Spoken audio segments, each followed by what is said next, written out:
How do you make such claims and not provide the proof? So the provincial government won't explain how it determined that there's 118 illegal cannabis dispensaries in Nova Scotia. I wish I was joking, but the provincial government claims there was this provincial review done to find the 118 illegal cannabis dispensaries. So CBC did an investigation through the Freedom of Information Act for this provincial review, and the Justice Department said there was no such document. They even tried to ask for more subtle inquiries such as who did the work on this, when was it done, what methodology or informational resources did they use. But again, it turned up nothing. Now, the province has responded by saying the number was based on standard intelligence, and that we're missing the point. It's about preventing harm, not statistics.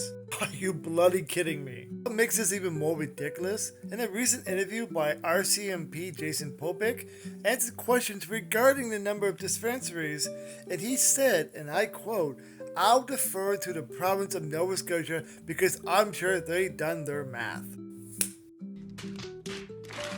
This is what we're dealing with. We have RCMP who are blindly following the province and not doing their own research, while we have a premier who's making false claims with no evidence that there is fentanyl laced in the cannabis sold at these dispensaries. You just can't make this up. Of course, it's absolutely no surprise the Mi'kmaq leaders and other opponents against the government on this all think this is a smear campaign and fear-mongering. Because it's exactly what it is. The province is so dead set on sticking with the NSLC, a crown corporation, and the few outlets they have scattered throughout Nova Scotia that sell cannabis, than working with actual Nova Scotians and in dispensaries that are already established throughout this province. But that's our premier for you. We're $20.8 billion in debt, and he rather waste money fighting Nova Scotians and the treaty rights that they have. But like always, this is my opinion on the matter, and I'm very curious to know what are your thoughts about this in the comments